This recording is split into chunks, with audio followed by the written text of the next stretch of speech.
Hello everyone, welcome back to pharmacy India plus. Perfusion rate क्या है? Perfusion का मतलब मैंने बताया था रेट ऑफ ब्लड है, जिसमें वो बाइंड तो हो गया बट कोई फार्माकोलॉजिकल एक्शन नहीं शो कर रहा है, तो इस टाइप की binding is known as extra cellular binding. Hello everyone, welcome back to pharmacy India plus. तो जैसे कि आप सभी जानते हैं, हम बायोफार्मास्यूटिक्स सब्जेक्ट को बात कर रहे हैं और उसमें भी हम टॉपिक डिस्ट्रीब्यूशन के बारे में बात कर रहे हैं। डिस्ट्रीब्यूशन की ऑलरेडी 2 पार्ट्स जो है वो कवर कर चुके हैं हम। अगर आपने उन दोनों पार्ट्स को कवर नहीं किया है तो पहले आप उन दोनों वीडियोस को कवर करिएगा एंड देन फिर शुरू करते हैं आज का लेक्चर। ठीक है, तो डिस्ट्रीब्यूशन में हम पढ़ने क्या वाले हैं बेसिकली, आज के लेक्चर में क्या पढ़ने वाले हैं या आज तक अभी तक हमने क्या पढ़ा है, इसको पहले देख लेते हैं। डिस्ट्रीब्यूशन में हमने अभी के दोनों लेक्चर्स में कवर किए थे कि डिस्ट्रीब्यूशन होता क्या है, डिस्ट्रीब्यूशन को कौन कौन से फैक्टर्स अफेक्ट करते हैं, डिस्ट्रीब्यूशन के स्टेप्स क्या है, मतलब डिस्ट्रीब्यूशन कैसे होती है। तो डिस्ट्रीब्यूशन क्या होता है बच्चों कि हमारा ड्रग जो है पहले हमारे ब्लड में आता है, ब्लड में आने के बाद वो अलग अलग ऑर्गन्स में डिस्ट्रीब्यूट होता है। तो अलग अलग ऑर्गन्स में डिस्ट्रीब्यूट होना, इसको हम कहते हैं डिस्ट्रीब्यूशन ऑफ ड्रग्स। इसके लिए कई सारे अलग अलग फैक्टर्स हैं जो कि अफेक्ट करते हैं। सबसे पहला फैक्टर जो है that is tissue permeability. Tissue permeability को 2 फैक्टर्स अफेक्ट करते हैं। खुद ही टिश्यू परमिएबिलिटी के अंदर 2 पैरामीटर्स आते हैं। पहला होता है फिजियोकेमिकल प्रॉपर्टीज, दूसरी होती है हमारी फिजियोलॉजिकल बैरियर। फिजियोलॉजिकल बैरियर क्या है? फिजियोलॉजिकल बैरियर के अलग अलग जो सेल मेम्ब्रेन है अलग अलग ऑर्गन्स के डिफरेंट होते हैं, जिसकी वजह से टिश्यू परमिएबिलिटी डिफर कर रही होती है। अब अलग अलग टिश्यू परमिएबिलिटी कौन कौन सी है, बैरियर्स कौन कौन सी हैं? सबसे पहले आती है हमारी कैपिलरी बैरियर, दूसरी है हमारी सेल मेम्ब्रेन बैरियर, तीसरी है हमारी ब्लड ब्रेन बैरियर, चौथी है हमारी ब्लड सीएसएफ बैरियर, पांचवी हमारी प्लासेंटल बैरियर और छठवीं अगर हम बात करेंगे तो वो है हमारी ब्लड टेस्टिस बैरियर। उसके आगे हमने बात किया था दूसरा पैरामीटर दैट इज ऑर्गन या टिश्यू का साइज कैसे परफ्यूजन रेट को अफेक्ट करेगा। फिर हमने बात की थी कि कौन कौन से मार्कर्स हैं, है ना, कौन कौन से मार्कर्स हैं जिसकी हेल्प से हम पता कर सकते हैं कि हमारा प्लाज्मा कितना है, हमारा आईसीएफ कितनी है, हमारी ईसीएफ कितनी है, या फिर हमारा कितना टोटल बॉडी फ्लूइड है। तो अगर आपने दोनों लेक्चर्स की समझे होंगे ना, तो आपको अभी जो 2 मिनट में मैंने आपको चीजें बताई हैं, आपको ये सारी बातें समझ में आ रही होंगी। ठीक है, अगर नहीं किए हैं बच्चों, मैं फिर से बोलूंगी कि पहले उन दोनों लेक्चर्स को करके आना, तभी आपको आगे का लेक्चर समझ में आएगा। आज के लेक्चर में हम क्या बात करेंगे, थोड़ा सा बात करेंगे हम अपने organ tissue size perfusion rate के बारे में। दूसरा हम बात करेंगे एपरेंट वॉल्यूम ऑफ डिस्ट्रीब्यूशन क्या होता है, और तीसरा कि हमारे ड्रग जो है प्रोटीन से कैसे बाइंड होती है, और प्रोटीन ड्रग बाइंडिंग और टिश्यू ड्रग बाइंडिंग के बीच में डिफरेंस क्या होता है। ठीक है, परफ्यूजन रेट क्या है? परफ्यूजन का मतलब मैंने बताया था rate of blood flow. Perfusion को सिंपल भाषा में हमने क्या समझा था कि परफ्यूजन ये होता है कि कितने रेट से ब्लड फ्लो हो रहा है। अगर ब्लड का फ्लो ज्यादा होगा तो हम कहते थे परफ्यूजन रेट ज्यादा होगा, अगर ब्लड का फ्लो कम है किसी ऑर्गन में तो हम कहेंगे कि उस ऑर्गन में परफ्यूजन रेट कम है। लेकिन अगर हमें टेक्निकली लिखनी है या टेक्निकली समझना है तो हम कैसे समझे कि मान लो कोई ऑर्गन है, ऑर्गन का कोई पर्टिकुलर वॉल्यूम है, इस पर्टिकुलर वॉल्यूम में कितना पर यूनिट टाइम पे कितना per unit volume blood supply हो रहा है, this is known as perfusion rate. अगर हम परफ्यूजन रेट लिमिटिंग बात करेंगे कि कौन कौन से पैरामीटर्स हैं जिसमें परफ्यूजन रेट लिमिटिंग की तरह एक्ट करता है, तो एक होता है हमारी लिपोफिलिक फैक्टर। अगर ड्रग जो है लिपोफिलिक होगा तो वो परफ्यूजन रेट लिमिटेड होगा, या फिर अगर मेम्ब्रेन जो है उसमें से ड्रग आसानी से पास कर पाएगा तो वो भी हो जाएगा परफ्यूजन रेट लिमिटेड। आगे बात करते हैं कि परफ्यूजन का अगर हमें कांस्टेंट फाइंड करना है तो फर्स्ट ऑर्डर काइनेटिक्स को पहले फॉलो करता है परफ्यूजन। तो अब हमें देखो कि इसका इक्वेशन क्या है। इक्वेशन बस सिंपल से याद रख लेना, KT equals to perfusion rate divided by K, ये हमारा पार्टीशन कोफिशिएंट हो जाता है। ठीक है, डिवाइडेड बाई पार्टीशन कोफिशिएंट। ठीक है, आगे बढ़ते हैं। बाइंडिंग ऑफ ड्रग्स आप सभी को मैंने पिछले लेक्चर में भी बताया था कि जब ब्लड में ड्रग आता है, ब्लड में ड्रग आता है तो ड्रग के पास बहुत सारे ऑप्शंस है बाइंड करने को। ब्लड में आरबीसी है, ड्रग आरबीसी से बाइंड कर सकता है। ब्लड में डब्ल्यूबीसी है, ड्रग जो है वो डब्ल्यूबीसी से बाइंड कर सकता है। या फिर ड्रग जो है वो हमारे प्लाज्मा प्रोटीन्स जैसे कि एल्ब्यूमिन, ग्लोबुलिन हो गए, इनसे भी बाइंड कर सकता है। ठीक है, तो ये हो गए हमारे प्लाज्मा प्रोटीन बाइंडिंग। ठीक है, प्लाज्मा प्रोटीन बाइंडिंग अलग कॉन्सेप्ट है, टिश्यू बाइंडिंग अलग कॉन्सेप्ट है। मैं सबसे पहले आपको बता दूं इन दोनों के बीच में डिफरेंस क्या है। प्लाज्मा प्रोटीन ब्लड की बाइंडिंग है, टिश्यू प्रोटीन टिश्यू में ड्रग की binding is known as tissue binding. ठीक है, अगर ड्रग जो है किसी ऐसे प्रोटीन से बाइंड हो जाए, अगर मान लो कि हमारे ड्रग जो है वो किसी रिसेप्टर से बाइंड हो जाए, रिसेप्टर भी तो किसी प्रोटीन का बना है, इससे अगर हमारा ड्रग बाइंड हो जाए और फार्माकोलॉजिकल एक्शन शो करे तो इस टाइप के बाइंडिंग को हम कहते हैं इंट्रासेलुलर बाइंडिंग, और रिसेप्टर्स जो है उसको हम कहते हैं प्राइमरी रिसेप्टर्स। क्या कहते हैं? Primary receptors. अब आता है एक्स्ट्रा सेलुलर बाइंडिंग। अगर ड्रग जो है वो किसी ऐसे ड्रग जो है वो किसी ऐसे प्रोटीन से बाइंड हो जाए जिसमें वो बाइंड तो हो गया बट कोई फार्माकोलॉजिकल एक्शन नहीं शो कर रहा है, तो इस टाइप की binding is known as extra cellular binding. और जो रिसेप्टर्स है जिससे वो बाइंड हुआ है वो है हमारे साइलेंट रिसेप्टर्स। ठीक है, अब नेक्स्ट टॉपिक पे जाते हैं, एपरेंट वॉल्यूम ऑफ डिस्ट्रीब्यूशन। कि apparent volume of distribution exactly क्या होता है। देखो, एपरेंट वॉल्यूम ऑफ डिस्ट्रीब्यूशन एक ना हाइपोथेटिकल चीज है। हाइपोथेटिकल बात कर रहे हैं हम, ये ओरिजिनल रियलिस्टिक बात नहीं है। वॉल्यूम ऑफ डिस्ट्रीब्यूशन, अब इससे ना आप सिंपल से ये समझ सकते हो, एपरेंट वॉल्यूम ऑफ डिस्ट्रीब्यूशन एक ऐसा पैरामीटर है जिससे हम पता करते हैं कि कितना ज्यादा हमारी बॉडी में ड्रग डिस्ट्रीब्यूट हुआ है। ठीक है, अब डेफिनेशन से जाते हैं कि it is an hypothetical volume of body fluid into which drug is dissolved. आप ना ये अज्यूम करते हो कि एक हाइपोथेटिकल वॉल्यूम है, इसमें कितना ड्रग डिसॉल्व हुआ है या कितना डिस्ट्रीब्यूट हुआ है ये पता करना is known as apparent volume of distribution. Apparent volume of distribution का फॉर्मूला क्या होता है, इसके फॉर्मूला को रट जाना एग्जाम में पूछ लेता है कई बार। तो आपको अगर पूछा गया कि define apparent volume of distribution, तो आप उसका एपरेंट वॉल्यूम ऑफ डिस्ट्रीब्यूशन का डेफिनेशन लिखना और उसके बाद ये फॉर्मूला चेप के आ जाना। क्या लिखना है इसमें? Apparent volume of distribution equals to कितना ड्रग हमारी बॉडी में है डिवाइडेड बाय कितना प्लाज्मा कॉन्सेंट्रेशन है। Amount of drug in the body divided by plasma drug concentration. यहां पे डायरेक्ट वॉल्यूम ऑफ डिस्ट्रीब्यूशन से एपरेंट वॉल्यूम ऑफ डिस्ट्रीब्यूशन का कोई डायरेक्ट लिंक नहीं है। ठीक है, अब हमने आपको लास्ट लेक्चर में ही बताया था कि हमारी बॉडी फ्लूइड जो है वो 3 पार्ट्स में डिवाइडेड है। एक है हमारा प्लाज्मा, दूसरा है हमारा ईसीएफ, तीसरा है हमारा आईसीएफ। क्या है? ईसीएफ, आईसीएफ और प्लाज्मा। इन तीनों को मिला के बनता है हमारा टोटल बॉडी वाटर। क्या बनता है? Total body water. Plasma 6 litres में प्रेजेंट है, ईसीएफ 12 लीटर्स में प्रेजेंट है, आईसीएफ 24 लीटर्स में प्रेजेंट है। 6 into 2 12, 12 into 2 24। तो इस तरीके से इसको याद करना था। नेक्स्ट हमने बात किया था मार्कर्स के बारे में भी। मार्कर्स, देखो बच्चों, मार्कर्स जो है वो क्या करते हैं, हमें बताते हैं कि कितना अमाउंट ऑफ प्लाज्मा प्रेजेंट है। अगर हमें पता करना है कितना अमाउंट ऑफ इरिथ्रोसाइट्स प्रेजेंट है उसके लिए अलग मार्कर है, कितने हमारे बॉडी में एक्स्ट्रा सेलुलर फ्लूइड है उसके लिए अलग मार्कर्स है। तो अलग अलग चीजें पता करने के लिए अलग अलग मार्कर्स यूज होते हैं। जैसे कि प्लाज्मा को अगर आपको पता करना है तो उसके लिए इवांस ब्लू है, अगर आप इवांस ब्लू हो गया, एंडोसाइन ग्रीन हो गया, I-131 हो गया, या फिर एल्ब्यूमिन हो गया। अगर हम इरिथ्रोसाइट्स की बात करेंगे तो इरिथ्रोसाइट्स में आ जाएगा क्रोमियम 51। एक्स्ट्रा सेलुलर फ्लूइड की बात करेंगे तो एक्स्ट्रा सेलुलर फ्लूइड में sodium chloride, bromine and then sulphate. तो ये सारे इसके मार्कर्स हो जाते हैं। आगे बढ़ते हैं कि प्रोटीन ड्रग बाइंडिंग, मैम आप बोल तो रहे हो बट ये प्रोटीन जो है, हमारी प्लाज्मा की प्रोटीन जो है वो ड्रग से बाइंड कैसे करती है। तो अलग अलग बॉन्ड्स होते हैं जिसके हेल्प से ड्रग जो है वो प्रोटीन से बाइंड होती है।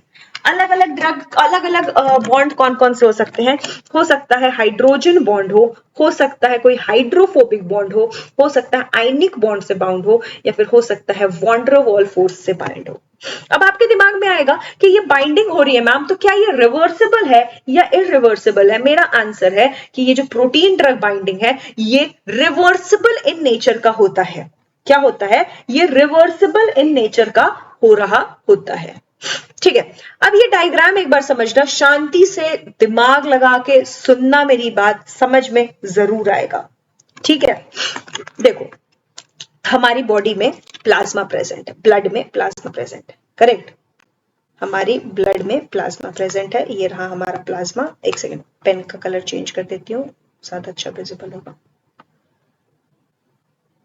ठीक है, देखो हमारी ब्लड में प्लाज्मा में ड्रग प्रेजेंट है। ठीक है, ये ड्रग जो है ये फ्री फॉर्म में भी है, बाउंड फॉर्म में भी है। हम सभी को पता है कि प्लाज्मा में ड्रग फ्री भी होते हैं प्रेजेंट, और अगर प्रोटीन से बाइंड है तो वो बाउंड फॉर्म में भी प्रेजेंट है। ठीक है, अब ये रिवर्सिबल नेचर के हैं, ये भी दिख गया। अब हमारे ब्लड में या तो ड्रग प्रोटीन से बाइंड होंगे या तो ब्लड सेल से बाइंड होंगे, जैसे कि आरबीसी हो गया, डब्ल्यूबीसी हो गया। अब प्लाज्मा से, और कहा प्लाज्मा से हो सकता है वो लिवर में जाके मेटाबोलाइट्स की फॉर्म में मेटाबोलाइज हो जाए, या फिर हो सकता है किसी और एक्स्ट्रा सेलुलर टिश्यू में जाके रिसेप्टर से बाइंड होके फार्माकोलॉजिकल एक्शन दिखा दे। तीसरा क्या हो सकता है? वो किडनी में जाके किडनी के या तो प्रोटीन से बाइंड हो जाए या फिर किडनी में उसका एक्सक्रीशन हो जाए। समझ में आया? अगर कोई ड्रग एब्जॉर्ब होके हमारी ब्लड में आ रहा है तो हो सकता है वो प्लाज्मा प्रोटीन से बाइंड हो सकता है वो किसी ब्लड सेल से बाइंड हो सकता है वो लिवर में जाके मेटाबोलाइट्स की फॉर्म में मेटाबोलाइज हो जाए, हो सकता है वो किसी और टिश्यू में जाके रिसेप्टर्स की फॉर्म में बाइंड होके वो अपना फार्माकोलॉजिकल एक्शन दिखाए, या फिर ये भी हो सकता है कि वो किडनी में जाके एक्सक्रीट आउट हो जाए। ठीक है, तो ये सारी पॉसिबिलिटी है कि अगर कोई ड्रग हमारी प्लाज्मा में आया है तो मैक्सिमम से मैक्सिमम इन सारी पाथवेज को फॉलो कर सकता है। डन, चलो आगे बढ़ते हैं। Plasma protein drug binding. Plasma protein drug binding क्या होती है? सबसे पहले तो ये लिख दिया है कि ये plasma protein drug binding is reversible in nature. क्या है? रिवर्सिबल इन नेचर है। प्लाज्मा प्रोटीन ड्रग बाइंडिंग जो है सबसे ज्यादा होती है एल्ब्यूमिन में, फिर होती है अल्फा 1 एसिडिक ग्लाइकोप्रोटीन, देन फिर लिपोप्रोटीन एंड देन फिर ग्लोब्यूलिन। तो ये चीज याद रखना है आपको, ये चीज बिल्कुल भी नहीं भूलनी है। कोई भी कॉम्पिटिटिव एग्जाम हो या कोई भी एग्जामिनेशन हो, प्लाज्मा प्रोटीन से ये क्वेश्चन तो बहुत बार पूछा गया है। क्या पूछा गया है कि आप बता दो एक्सटेंट या order of binding of drug, किस तरीके से या किस एक्सटेंट से ड्रग जो है वो प्लाज्मा प्रोटीन से बाइंड होता है। सबसे ज्यादा वो एल्ब्यूमिन से बाइंड होता है, फिर वो अल्फा 1 एसिडिक ग्लाइकोप्रोटीन से, देन वो लिपोप्रोटीन से, फाइनली वो ग्लोब्यूलिन से। एक बार देख लेते हैं कि किस टाइप का ड्रग किस टाइप की प्रोटीन से बाइंड होगा और किस टाइप के प्रोटीन का क्या मॉलिक्यूलर वेट होता है। ठीक है, इस टेबल में आप देख सकते हो कि सबसे पहले लिखा है कि ह्यूमन सीरम एल्ब्यूमिन। एल्ब्यूमिन जो है वो ज्यादातर हर एक टाइप के ड्रग को बाइंड कर जाता है और ज्यादा से ज्यादा वो एसिडिक ड्रग को भी बाइंड कर रहा होता है। इसका मॉलिक्यूलर वेट जो है 6500 होता है। ठीक है, अब नेक्स्ट बात करेंगे अल्फा 1 एसिडिक ग्लाइकोप्रोटीन की, जिसका दूसरा नाम ओरोसोम्यूकॉइड्स भी होते हैं।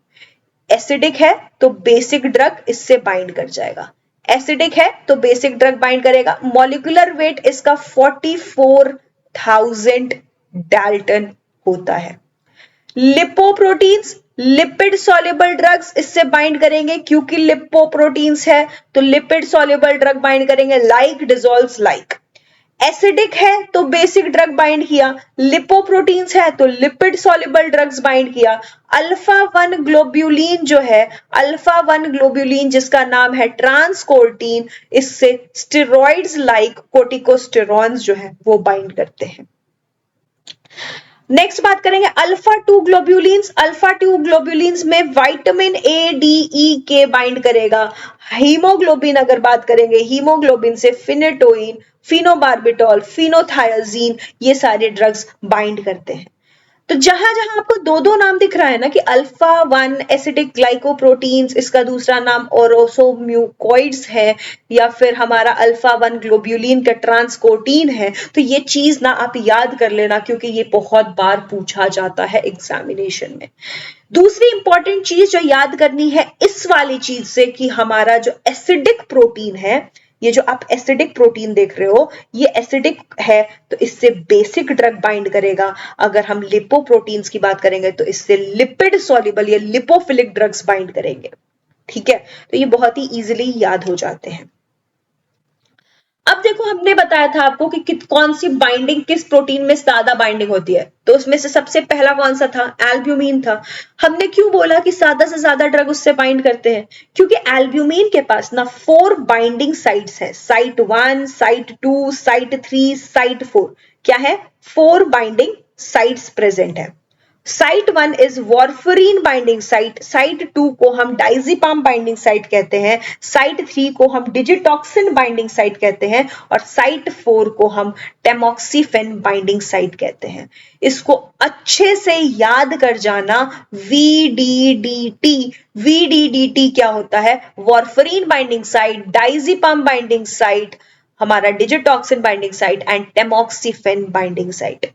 अब क्या है, वॉर्फरीन बाइंडिंग साइट पे किस टाइप के ड्रग्स बाइंड करते हैं? जैसे कि नसैड्स हो गए, सल्फोनामाइड्स हो गए, फिनेटोइंस हो गए, ये सारे बाइंड कर जाएंगे। अगर डाइजीपाम बाइंडिंग साइट की बात करेंगे तो यहाँ पे हमारा बेंजोडाइजीपीन बाइंड हो जाएगा, आइबुप्रोफीन बाइंड हो जाएगा, या फिर कीटोप्रोफीन बाइंड हो जाएगा। डिजिटॉक्सिन बाइंडिंग साइट पे डिजिटॉक्सिन या उससे रिलेटेड ड्रग बाइंड हो जाएंगे, या फिर टेमोक्सिफेन बाइंडिंग साइट में टेमोक्सिफेन या फिर उससे स्ट्रक्चरली जो भी ड्रग रिलेटेड होंगे वो उससे बाइंड हो जाएंगे।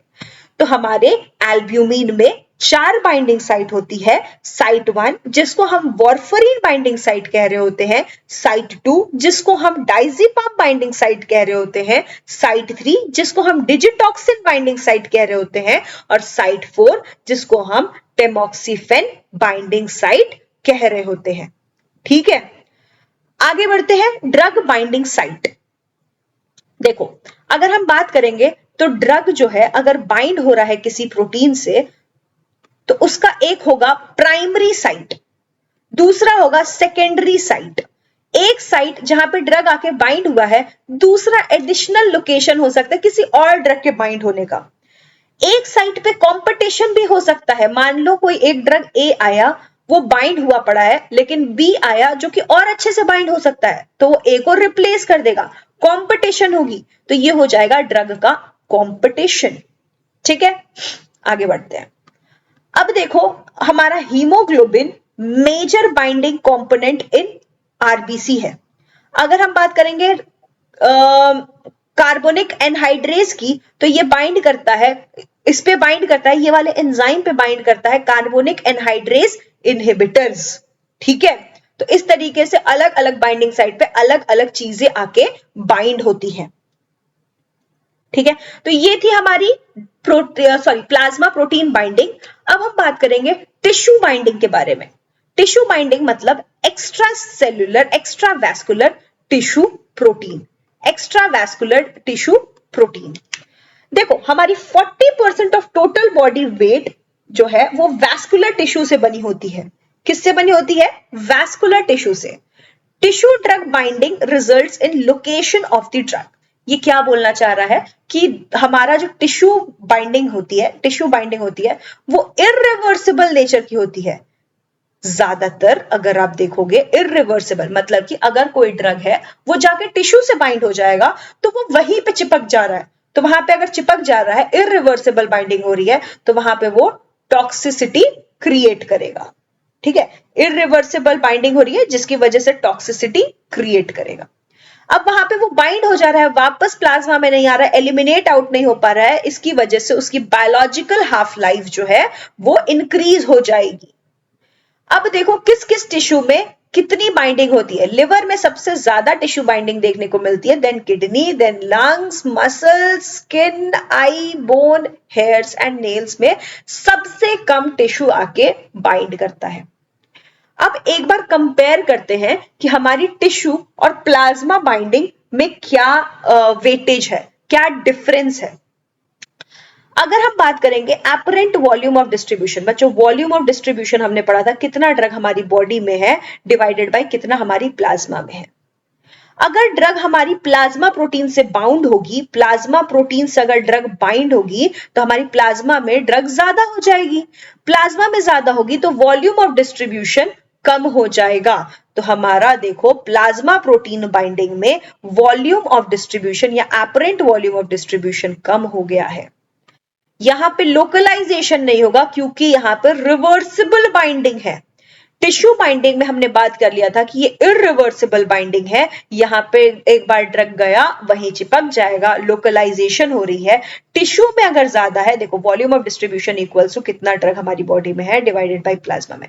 टिश्यू में अगर ड्रग जाके बाइंड हो गया है तो हमारी बॉडी में तो ड्रग ज्यादा है लेकिन प्लाज्मा में कम है, तो अल्टीमेटली वॉल्यूम ऑफ डिस्ट्रीब्यूशन बढ़ जाएगा, तो increase apparent volume of distribution.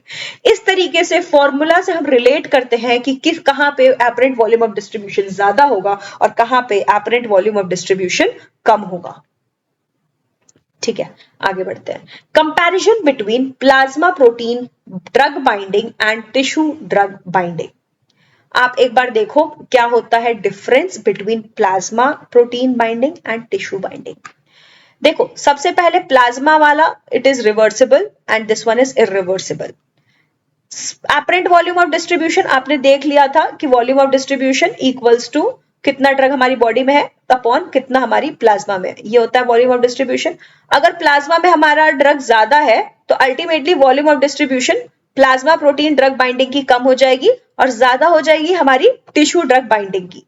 ठीक है, अब ज्यादा से ज्यादा ड्रग जो है हमारी प्लाज्मा में ही है, इसलिए हमारा रिलेटिवली टी हाफ कम होता है। लेकिन यहाँ पे भाई साहब ड्रग जो है वो ब्लड को छोड़ के टिश्यू पे ही जाके वही चिपक गया है, वापस ब्लड में नहीं आ रहा है, इसकी वजह से जो इसका टी हाफ है वो बढ़ जाएगा। क्योंकि ये रिवर्सिबल इन नेचर है, टॉक्सिसिटी जो है वो कम है, लेकिन ये इररिवर्सिबल इन नेचर है इसलिए टिश्यू की टॉक्सिसिटी होती है। ठीक है, competition between the drug for binding to plasma protein occurs, competition यहां पे होगा लेकिन टिश्यू प्रोटीन बाइंडिंग में कंपटीशन जनरली नहीं होता है। ठीक है, तो ये हो गया difference between plasma protein drug binding and tissue drug binding. ठीक है, समझ आ गया आप लोगों को ये बात कि हमने अभी पूरे लेक्चर में यही पढ़ा है कि प्लाज्मा प्रोटीन कौन कौन से होते हैं, प्लाज्मा प्रोटीन के मॉलिक्यूलर साइज क्या है, कौन से ड्रग जो है प्लाज्मा प्रोटीन से बाइंड करेंगे, टिश्यू बाइंडिंग क्या होती है, प्लाज्मा टिश्यू बाइंडिंग का डिफरेंस क्या होता है, कौन सा रिवर्सिबल होता है, कौन सा रिवर्सिबल होता है। तो ये सारी चीजें हमने इस लेक्चर में कवर की है। कोई भी डाउट हो कमेंट सेक्शन में जरूर बताइएगा, we are happy to help you. ठीक है, thank you so much for attending today's lecture. Next part में हम डिस्ट्रीब्यूशन को खत्म कर देंगे, तो आप इन तीनों लेक्चर को रिवाइज करिए एंड देन मिलते हैं अपने नेक्स्ट लेक्चर में। Thank you so much students, all the best for your preparation, bye bye.